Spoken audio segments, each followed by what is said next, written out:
Der kleine Dicke hier feiert Weltpremiere auf dem Caravansalon. Und wenn man ehrlich ist, ist das nicht nur eine Weltpremiere, sondern Bürstner packt ja ganz viele Weltpremieren in diesen Allradsprinter hinein. Wenn dich das alles im Detail interessiert, dann würde ich sagen, bleib sehr gerne dran. Hey, und damit ganz herzlich willkommen zu einem neuen Video bei Fan4Van. Ich bin der Markus und habe heute ein totales Zuckerl für euch. Es ist echt ein Riesenzufall, dass ich dieses Auto hier entdeckt habe, denn ich bin gerade bei Bürstner. Bürstner hat eigentlich Betriebsferien.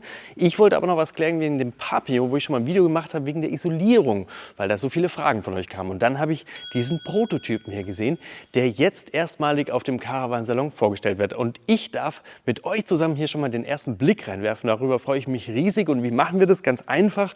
Wir gucken uns am Anfang erstmal Spezifikationen an. Und dann gucken wir uns von außen an, denn da hat er schon die erste Sache, die wirklich auffällig ist. Und dann gehen wir ins Fahrzeug rein. Cockpit sparen wir uns heute ein bisschen, sondern wir gucken dann gleich in die Dinette und gehen das Auto dann natürlich über die Küche, das Badezimmer, das Bett und dann vor allem auch wieder den Kofferraum hinten durch, denn da hat es überall immer wieder kleine Innovationen versteckt und da bin ich schon sehr neugierig. Wir werden das Fahrzeug heute nicht testen, dürfen wir ja gar nicht, ist ja klar, ist noch ein Prototyp, aber ich habe sogar draußen auch noch einen gesehen, der jetzt dann verladen wird für den Caravansalon. Vielleicht können wir da auch noch mal ein bisschen reingucken, denn das ist mir auch noch mal ganz wichtig, beim Prototypen bedeutet das, dass dann noch nicht alles so hundertprozentig funktioniert. Da sind vielleicht noch irgendwo irgendwelche Kanten, die in der Serie dann natürlich nicht mehr so sind, weil das ist ein Fahrzeug, an dem entwickelt wird. Ich finde das mega spannend und es ist auch was Besonderes, dass wir da so reinschauen dürfen, weil wie gesagt, da sind so ein paar Sachen dabei, die wir eigentlich gar nicht sehen sollten. Und insofern würde ich sagen, reden wir nicht mehr lang drum herum, wir stützen uns sofort rein und ich freue mich jetzt auf dieses kleine Schmankerl. Wir kümmern uns um die Spezifikation. Und bevor wir jetzt loslegen, eine Sache ist noch ganz wichtig, weil die wird immer ein bisschen missverstanden. Wenn ihr so ein Like geben wollt oder eben kein Like geben wollt, gebt mir ein Like. Das Like ist für mich, nicht für das Fahrzeug. Egal, wie ihr dieses Fahrzeug findet, schreibt das unten in die Kommentare, denn das hilft dir als Feedback auch viel mehr. Also wenn ihr es ordentlich schreibt, aber da mache ich mir bei euch keine Sorgen, das macht ihr. Das Like, das ist für mich einfach eine Motivation und ein Dankeschön, dass ich dieses Video drehe, denn selbst wenn euch das Auto nicht gefällt, dann hat euch das Video ja richtig viel geholfen. Erstmal zur Bezeichnung. Habiton HMX 6.1. Das ist ganz einfach erklärt. H für Habiton, M für Mercedes Sprinter, X für Allrad, 6.1 für den neuen Grundriss. Der alte ist der 6.0, wo es übrigens auch ein sehr spannendes Video zum Beispiel vom Camper Tobi gibt, das ich euch sehr gerne verlinke. Preislich beginnt das Ganze hier bei unter 80.000 Euro. Jetzt sagt man, ja, aber 80.000 Euro ist unfassbar viel Geld. Keine Frage, brauchen wir nicht drüber reden. Und konfiguriert, so wie er jetzt hier steht zum Beispiel, wird der um die 115.000 Euro kosten. Ich gehe jetzt dann später gleich nochmal auf die ganzen Einzelheiten ein, warum das dann teurer wird, was da optional dazukommt. Ein Riesenteil ist natürlich schon mal der Allrad, der schlägt schon mal mit so ca. 10.000 Euro zu Buche, wenn ich ihn hier bei Bürstner konfiguriere. Ich will aber auch eins noch anmerken, wenn ich mir das Fahrzeug leer kaufe, also bei Mercedes einfach einen leeren Kastenwagen mit diesen Spezifikationen, die dieses Chassis hier schon hat, dann wird das auch 80.000 Euro kosten. Also nur mal im Vergleich, das ist abartig. Also insofern, klar, es ist wahnsinnig viel Geld, aber für diese Klasse ist es eine absolute Kampfansage. Klar, wir reden hier vom Allrad, deswegen ist er ein bisschen höher, 2,83 Meter in der Gesamthöhe. Der 6.0 ist 2,4 Meter breit, der 6.1 ist 2,08 Meter breit. Ist schon mal speziell. Was ihr auf alle Fälle aber beachten müsst, bei beiden kommen natürlich immer noch die Außenspiegel dazu. Sind wir also bei der Breite von roundabout 2,40 Meter. Lang ist das Fahrzeug jetzt 6 Meter, also 5,93 Meter, um genau zu sein. Und da verspricht uns Bürstner ein Querwert mit mehr als 2 Meter Liegefläche. Spannend. Und das führt mich gleich zu unserem nächsten Punkt im Video, und zwar, wie sieht das Fahrzeug von außen aus? Wir kennen den Sprinter, das ist jetzt erstmal kein Geheimnis, aber was hier besonders ist, das werde ich auch bei gegen den Spiegel laufen, ist diese Auswölbung hier. Denn damit schafft man es, dass man einen Querschläfer beim Sprinter auf 2 Meter langes Bett bringt. Denn normalerweise ist das Chassis so schmal, dass du nie auf 2 Meter Schlafbereich kommst. Und mit solchen Auswölbungen schafft man das eben. Und das kennen wir aus der ganzen Branche. Aber normalerweise hören diese Auswölbungen hier beim Schlafzimmer auf. Und Bürstner zieht das hier bis ganz nach vorne, fast bis zum Cockpit. Das bedeutet, ich habe auch noch mal diese Erweiterung des Raumes im Badezimmer, aber eben auch im Wohnbereich. Und wie sich das dann später im Inneren auswirkt, das gucken wir uns gleich an. Wir wollen ja noch mal außen bleiben. Was wir hier auf der Fahrerseite aus noch sehen, das ist die Außensteckdose für den Landstrom. Hier vorne der Bullenfänger, übrigens mit integrierter Frontkamera. Ja, und was fällt uns auf der Beifahrerseite auf? Einmal hier die wunderbare Trittstufe, wir kennen sie alle. Die macht insofern Spaß, weil einmal der Ausfahrmechanismus immer reibungslos funktioniert, auch wenn sie verdreckt ist und vor allem, weil sie mir eigentlich keine Bodenfreiheit nimmt. Des Weiteren sehen wir hier oben noch eine große Markise, übrigens auch nochmal mit Licht. Das Licht haben wir hier auch außen gesteuert, kann ich also ganz einfach an- und ausmachen. Und ansonsten fällt hier draußen nicht mehr viel auf. Doch, wenn man die Schiebetür zumacht, sieht man noch, dass es auf der Beifahrerseite auch eine kleine Auswölbung gibt, damit man eben im Bettbereich auf die 2 Meter Bettlänge kommt. Hinten gehen wir gar nicht mehr hin, weil da ist es ein ganz normaler Sprinter. Wenn der ein oder andere sich jetzt fragt, wo ist denn eigentlich der Wasseranschluss? Den finden wir später, den suchen wir noch zusammen. Ich würde sagen, von außen haben wir erstmal alles. Wir springen mal rein und schauen uns das Auto von innen an. Hier sehen wir das Cockpit von Mercedes. Darauf will ich gar nicht mehr groß eingehen, weil wir kennen es alle. Was ich aber schon noch zeigen möchte, ist, wir haben hier vorne auch eine ordentliche Verdunkelung im Cockpit. Aber ansonsten haben wir nicht viel. Deswegen drehen wir jetzt mal die Sitze um und gucken uns mal die Dinette an. Ja, und schon sitze ich mit euch hier in der Dinette. Und hier hat es erstmal einen Tisch. Das ist alles noch nicht so spektakulär. Ich kann bei dem Tisch natürlich auch noch mal was ausklappen, dass ich als Beifahrer hier auch noch mitessen kann. Das ist ja schon mal sehr nett von Bürstner, dass ich das auch machen kann. Was ich euch noch zeigen wollte, hier, was auch patentiert ist übrigens bei Bürstner, ist das Tischbein. Warum? Weil ich, wenn ich hier rausgehen möchte, kennt ihr das vielleicht, dass das Tischbein immer irgendwie im Weg ist. Und das kannst du aber verschieben, je nachdem wie du es brauchst, dass du mehr Fläche hast, um rauszukommen. Sehr spannend. Nächste Besonderheit hier im Innenraum ist dieser Lounge-Sessel mit doppeltem Polster sozusagen. Und viel mehr kommen wir gleich drauf. Ich mache jetzt erstmal das Tischbein wieder auf die andere Seite, damit ich hier bequem reinsteigen kann. Richtig cool. Und ja, jetzt kann ich hier ganz normal sitzen und kann natürlich essen, was auch immer, arbeiten. Ich kann aber auch hier unten das Polster ein bisschen rausfahren und nach oben geben. Und ich mache es noch ein bisschen weiter raus. Ich muss jetzt gucken, dass ich mit den Schuhen hier nichts dreckig mache. So, und kann es mir hier richtig gemütlich machen. Kann hier schön chillen, was lesen, kann die Natur genießen, kann quatschen beim schönen Weinabend. Also all das ist mit diesem Lounge-Sessel möglich. Und der ist jetzt erstmal serienmäßig hier ohne Sitzgurt. Also damit ist es ein Zwei-Personen-Fahrzeug von der Zulassung her. Ich kann mir hier aber natürlich auch einen Anschnallgurt dazu bestellen und dann kann ich ihn zu dritt benutzen. Wenn ich aber als Familie zu viert unterwegs bin, gibt es natürlich auch die Option, hier eine Doppelsitzbank zum Beispiel rein zu konfigurieren. So, soweit also jetzt hier zu einem Sitz. Ich bin noch nicht ganz fertig, Entschuldigung. Bei dem Sitz ist auch nochmal wichtig, dieses Polster kannst du dann natürlich wieder nach unten klappen. Und zwar nicht nur nach unten klappen, sondern auch wieder nach innen fahren, dass es quasi im Innenbereich des Fahrzeuges nicht stört.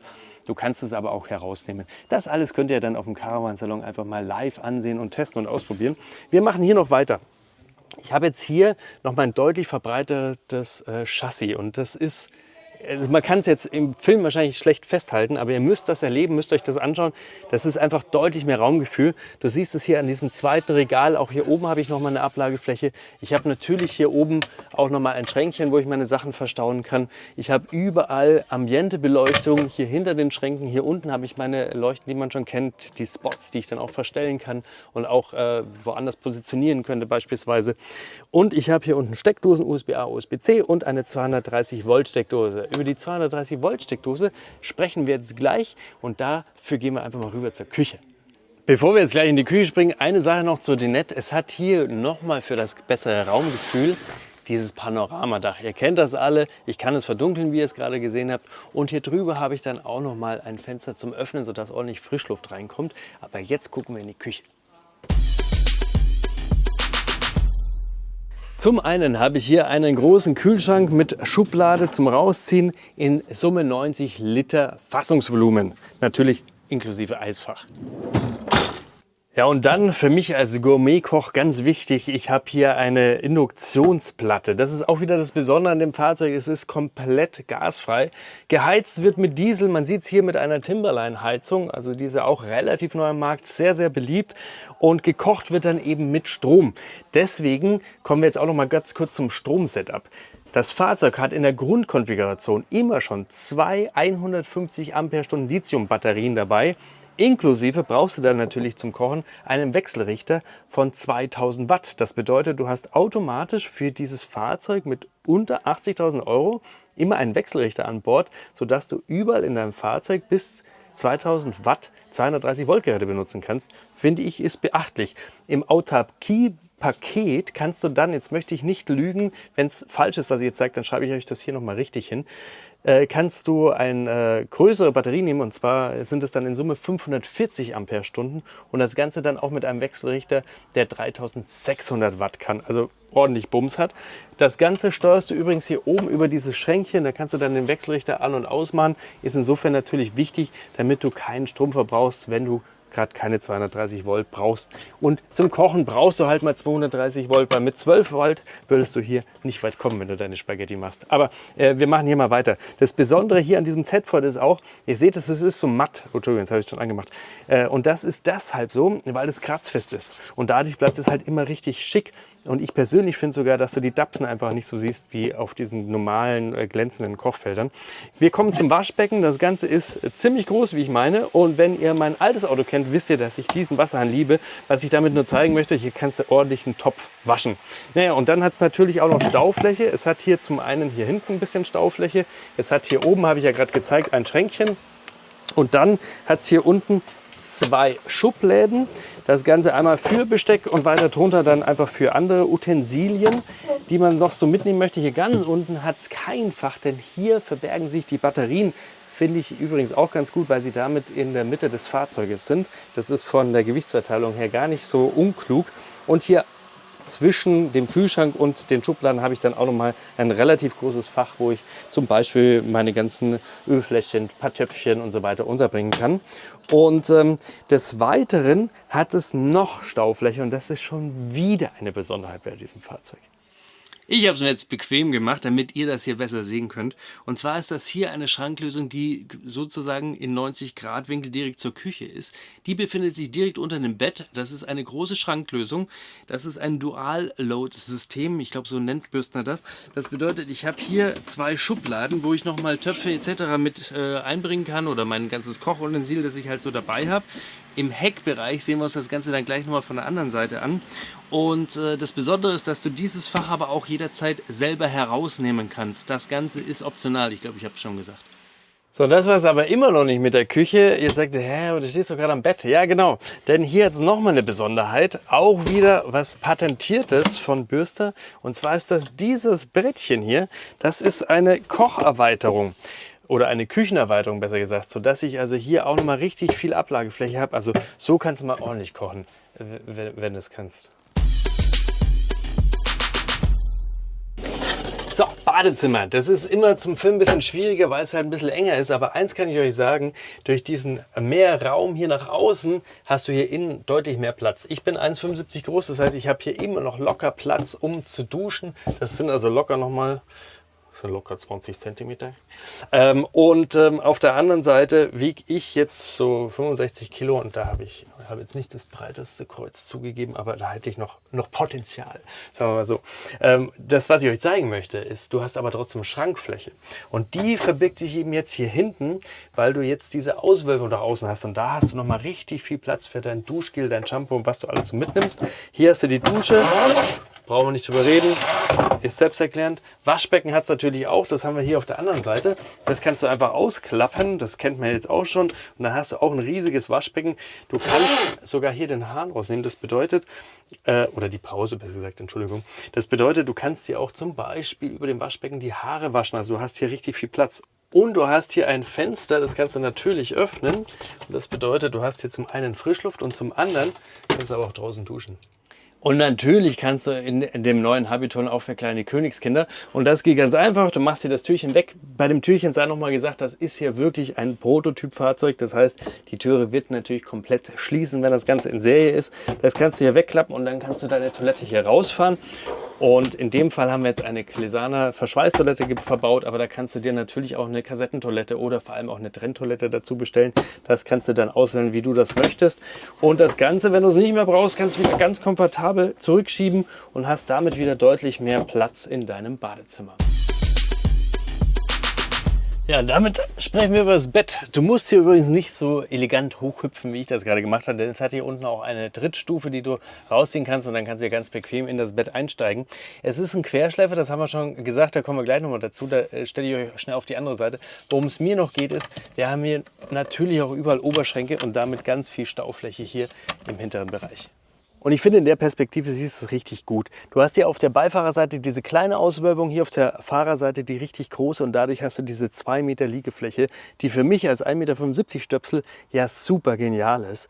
Und das Ganze übrigens auch mit einer ordentlichen Breite von 1,40 Meter. Und jetzt gucken wir uns noch den Kofferraum an, denn das ist ja auch wieder was Besonderes. Wir haben es hier vorher schon gesagt, das ist wieder was Neues bei Bürstner. Diese Box hier drinnen, wir haben in dem Fall jetzt zwei, einmal eine Single Load und einmal eine Dual Load, weil ich hier eben sowohl vom Innenbereich des Fahrzeuges be- und entladen kann, als auch von hier hinten und das Ganze mit Lastenauszug. Ich kann das alles mit einer Hand bedienen, ist schon mal sehr komfortabel und habe dann dort meine Euroboxen, die ich dann auch rausnehmen kann. Kann hier mein ganzes Auto-Equipment mitnehmen, meine nassen Klamotten zum Beispiel auch reinhängen, sodass ich damit überhaupt keinen Stress habe. Und das Ganze auf der anderen Seite auch, allerdings nicht in der Auszugslänge, wie ich es hier in der Mitte habe, weil ich natürlich auf der anderen Seite wiederum die Toilette habe, die ja auch wieder rein und raus gefahren werden muss. Bedeutet aber, wenn du richtig viel laden möchtest, dann kannst du die Toilette einfach im Badebereich drin lassen, also im Badezimmer. Dann hast du hier quasi nochmal den Toilettenraum als zusätzlichen Staufach gewonnen. Und auch das ist ja nicht ganz selbstverständlich in der Branche. Also insofern hat sich Bürstner hier einiges einfallen lassen. Und wie gesagt, dieses Teil kannst du auch einfach rausnehmen, sodass du dann natürlich wieder Durchladefläche hast. Und dann noch eine letzte Besonderheit hier. Und dann sind wir eigentlich auch fast schon durch. Und das ist hier, wir haben es vorher gesagt, wir vermissen ein bisschen den Wasseranschluss. Wenn du dein Frischwasser tanken möchtest, dann nimmst du das hier einfach mit raus. Das ist also alles innen, finde ich gar nicht verkehrt, weil dadurch kann also nicht jeder an deinen Wasserschacht sozusagen ran. Du kannst das hier ganz normal rausnehmen. Und hier hast du, habt ihr schon gesehen, so eine Ablaufrinne solltest du irgendwie ein bisschen daneben kleckern, dass es eben nicht ins Fahrzeuginnere gelangt. Also auch daran hat Bürstner gedacht. Du machst das alles wieder zugeklappt und fertig ist die Lauge. Und schaut mal, was ich hier gerade noch gesehen habe. Das ist der Habiton, der jetzt gerade verladen wird für die Messe. Also das ist dann eigentlich schon Serie wahrscheinlich. Wow. Oh, und der hat Leder, das riecht man gleich. Boah, riecht das gut. Was hat es hier noch an Besonderheiten? Einmal seht ihr das hier, es hat schon mal eine andere Holzoptik. Da wird mich auch mal interessieren, was gefällt denn euch am besten? Wir haben jetzt zwei dunkle Varianten gesehen. Wir haben einmal Eiche gesehen, wir haben hier gesehen, das ist Walnuss, glaube ich. Und da gibt es noch Pinie, das ist sehr, sehr hell. Wäre mein persönlicher Favorit. Habe ich jetzt hier leider in echt nicht gesehen, aber das werden wir bestimmt irgendwo anders sehen. Ich blende euch noch zumindest ein Bild ein. Schreibt mal, was ihr davon haltet. Und diese Ledersessel, boah, das ist allein vom Geruch her Wahnsinn. Und was mir hier auffällt, also hier ist alles schon ganz anders verarbeitet. Das kannst du jetzt nicht mit den Prototypen vergleichen. Also insofern freue ich mich total drauf. Und weil wir jetzt gerade die Möglichkeit haben, hier bei dem Fahrzeug, das nach Düsseldorf gebracht wird, hier sehen wir das Ganze mal in der Konfiguration ohne die Kästen und das Ganze hochgeklappt, damit du siehst, wie viel Staufläche du hast, wenn du zum Beispiel Fahrräder mitnimmst, deinen Gleitschirmmotor mitnimmst. Also wenn du diese Kästen hier drin nicht hast, hast du wahnsinnig viel Platz. Das ist eigentlich alles, was ich dir sagen möchte. Und was mir noch aufgefallen ist, ist das hier. Das ist eine Serviceklappe. Da haben wir auch beim Papillon zum Beispiel eine gehabt, wo auch ganz viele von euch geschrieben haben, ja, aber da kannst du nichts reintun, weil es sind Heizungsrohre etc. Genau, das ist richtig. Da soll man auch nichts reinlegen. Aber du könntest theoretisch, und das machen viele, und dadurch machst du aber dann Sachen einfach kaputt. Und deswegen hat Bürstner das so gelöst, dass du hier ja einen zusätzlichen Verschluss hast, den du natürlich leicht öffnen kannst, aber dann kannst du an die ganzen Sachen ran, dann kannst du da vielleicht auch mal ein Deckchen reinlegen oder weiß der Kuckuck was. Aber das suggerierte, hey, pass auf, das hier ist keine Staufläche, sondern eine Serviceklappe. Und von wegen Serviceklappe, hier jetzt auch noch eine Serviceklappe. Hier hast du den Zugang, um deinen Grauwassertank zu reinigen. Finde ich auch sehr interessant. Das hast du nicht immer, diesen Zugang. Und hier oben hast du dann übrigens, glaube ich, genau, den Zugang zu deinem Frischwassertank, sodass du den natürlich auch ordentlich reinigen kannst. Ja, und dann haben wir noch ein Thema, das ist die Isolierung. Da werde ich immer wieder darauf angesprochen bei meinen Videos. Und mir fällt es halt wahnsinnig schwer, weil ich will ja jetzt als YouTuber nicht anfangen, die ganzen Fahrzeuge zu zerreißen. Und hier habe ich mal ein Modell bei Bürstner bekommen, wo sie das sehr anschaulich erklären und zeigen. Wir sind hier also quasi im Inneren eines Kastenwagens. Und da seht ihr hier auf der linken Seite, so wird das oft gemacht und so sieht man das auch sehr häufig. Gerade wenn du die Verkleidung von den Hecktüren abmachst, dann triffst du auf sowas. Das bedeutet, da wird irgendwie Amaflex oder irgendwas einfach mal reingeklebt, dass ich sagen kann, okay, ich habe eine Isolierung. Das Problem ist aber, das Kondenswasser entsteht genau da, wo du dann die Isolierung nicht hast. Wenn du dann auch noch irgendwelche Holzrahmen verschraubt hast für dein Fenster oder so, dann werden die mit der Zeit irgendwann wegschimmeln. Bürstner macht das jetzt in dem Fall anders. Die verwenden diese Matte hier. Die ist wahrscheinlich, vermute ich jetzt einfach mal, auch von der Verarbeitung her deutlich einfacher, weil du das hier eben nicht alles zusammenschneiden musst und dann hier entsprechend verkleben musst, hier rein musst und so weiter, sondern das wird einfach drüber gelegt und isoliert eben entsprechend. Und dann werden die Außenverkleidungen entweder jetzt im Wohnbereich oder auch im Türbereich zum Beispiel einfach darüber gemacht. Und damit ist es dann auch vollflächig isoliert. Ah ja, und ganz wichtig, natürlich werde ich vom Bürstner nicht bezahlt, dass ich dieses Video mache. Ich kann aber auch noch nicht großartig urteilen, weil ich es halt noch nicht getestet habe. Das führt mich aber zum nächsten Punkt. Ich würde es sehr gerne mal testen, wenn ihr da auch Bock drauf habt, hier so ein Fahrzeug mal im richtigen Einsatz zu erleben. Dann schreibt es gerne unten in die Kommentare und schreibt vor allem dazu, was euch ganz besonders interessiert. Dann würde ich Bürstner fragen, ob wir uns das Auto einfach mal ausleihen können und wir die Sachen testen, die euch am Herzen liegen. So, liebe Leute, das ist also der Prototyp hier noch. Der andere draußen wird schon verladen für den Caravansalon. Ich hoffe, ihr habt trotzdem einen richtig guten Eindruck kriegen können. Ich glaube, man muss am Ende sich die Sachen immer persönlich anschauen. Das bietet sich dann natürlich am Caravansalon super an. Ich glaube, danach wird er auch relativ schnell produziert. Das weiß ich aber nicht ganz genau. Ich bin jetzt einfach mal mega gespannt, was haltet ihr von dem Habiton 6.1? Wie gefallen euch die einzelnen Lösungen? Für was würdet ihr euch entscheiden? Was findet ihr interessant? Was findet ihr nicht so interessant? Habt ihr noch Ideen? Schreibt es unten in die Kommentare. Bleibt bitte einfach nur freundlich. Ich weiß, es ist nicht für jeden das richtige Fahrzeug, aber das wäre auch schrecklich. Deswegen gibt es ja so viele unterschiedliche Fahrzeuge am Markt und das ist auch genau das Schöne. Lasst uns also nett miteinander diskutieren, aber da weiß ich, kann ich mich auf euch verlassen. Ich freue mich jetzt total auf den Caravansalon. Ich freue mich in erster Linie darauf, euch alle dort zu sehen, aber dann eben auch weitere Highlights, Neuigkeiten zu sehen, alles in die Hand zu nehmen. Das macht dort eben richtig, richtig Freude. In diesem Sinne, lasst auch ein Abo da, wenn ihr nichts verpassen wollt rund um das Thema Camping und Wohnmobile. Jetzt zum Caravansalon kommen dann natürlich noch mal extrem viele Videos. Ich freue mich drauf. Ich sage herzlichen Dank an Bürstner, dass ihr mir es gewährt habt, hier schon mal die ersten Einblicke zu bekommen, dass ich euch das präsentieren kann und wünsche euch jetzt allen eine ganz, ganz tolle Messe und wir sehen uns bald wieder zum nächsten Video und egal mit welchem Fahrzeug ihr unterwegs seid, ob ihr einen Sprinter, einen Allrad, was auch immer braucht oder ob ihr mit was ganz anderem unterwegs seid. Ich wünsche euch immer ganz, ganz tolle Touren. Und das Wichtigste ist, das wisst ihr alle, dass ihr gesund und glücklich zurückkommt. Dann sehen wir uns beim nächsten Video wieder. Bis dahin, vielen Dank fürs Zusehen. Euer Markus. Ciao.